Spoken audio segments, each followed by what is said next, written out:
Hello my dear friends, how are you all. I hope you are doing well.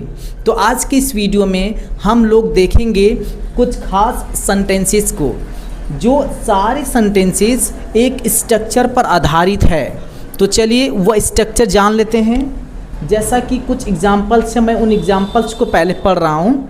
है वह 2 दिन से भूखा है। ऐसे सेंटेंसेस हम बार बार बोलते हैं। मैं 4 दिन से व्यस्त हूँ, वह 2 दिन से अनुपस्थित है।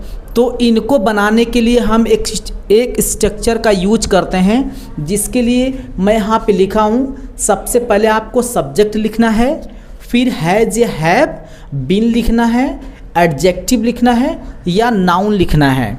इसके बाद है सिंस या for, according to time. Time जैसा आपका होगा, निश्चित टाइम के लिए सिंस लगाएंगे और अनिश्चित टाइम के लिए आपको फॉर लगाना है।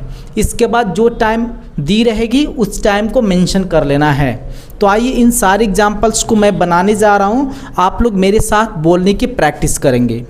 तो पहला सेंटेंस है वह 2 दिन से भूखा है। तो इसको बोलेंगे हम ही। अब चूँकि सब्जेक्ट हमारा सिंगुलर है, तो सिंगुलर सब्जेक्ट के लिए हम हैज़ लगा लेंगे। तो ही हैज़। आपको इसके बाद बीन लिख लेना है। बीन सारे सब्जेक्ट के बाद जो हेल्पिंग वर्ब हैज़ या हैव होगी उनको लिखना है। इसके बाद एडजेक्टिव या नाउन। तो अब यहाँ पे एडजेक्टिव की बात करेंगे, क्योंकि भूखा दिया हुआ है यहाँ पे। तो भूखा को हम क्या बोलते हैं? Hungry. He has been hungry।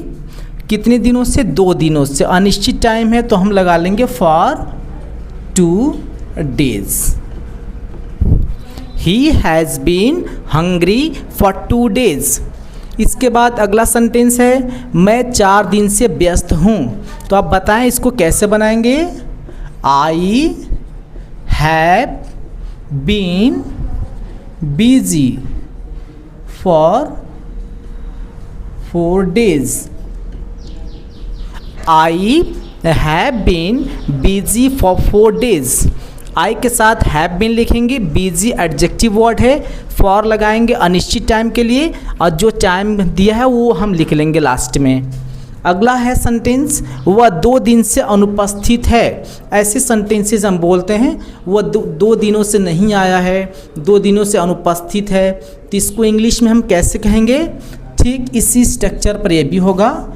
लिखेंगे इसके लिए हम he has been absent for 2 days। अगला सेंटेंस है वे सुबह से घर पर हैं।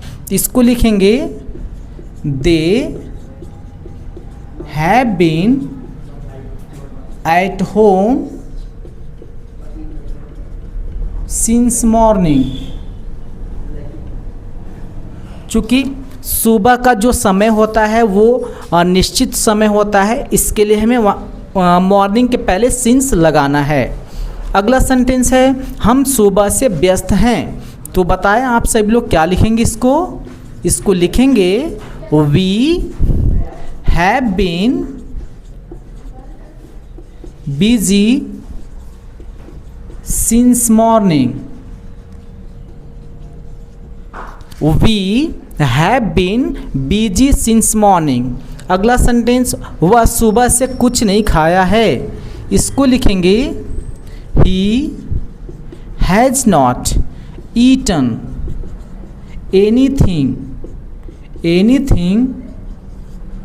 Since morning.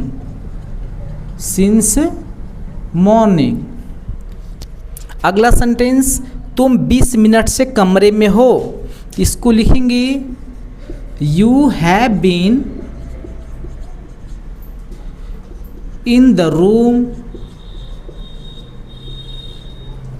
For 20 minutes.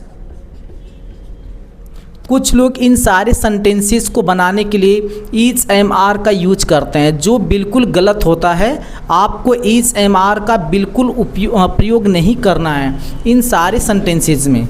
इन सभी के लिए हमें लगाना है हैज़ बीन या हैव बीन।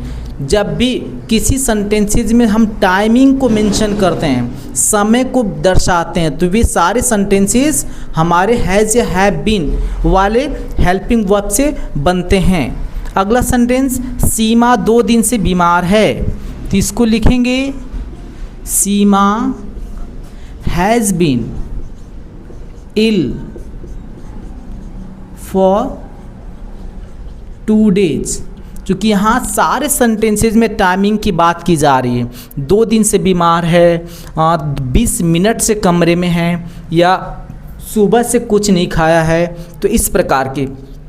अगला सेंटेंस है, वह बचपन से ईमानदार है, इसको बनाएंगे he has been honest since childhood.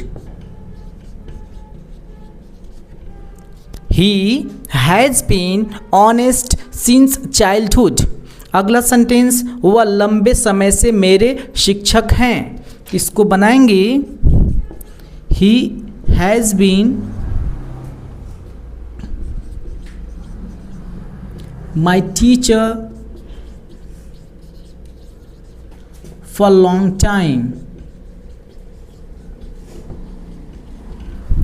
He has been my teacher for a long time। अगला सेंटेंस है, राजन 1 महीने से यहाँ है। इस सेंटेंस को आप लोगों को कमेंट में लिखकर मुझे बताना है और आपको भेजना है, तो इसका आपको बताना है। अगर ये वीडियो आप लोगों को पसंद आया है तो आप लोग इसको लाइक करिए और मेरे चैनल को सब्सक्राइब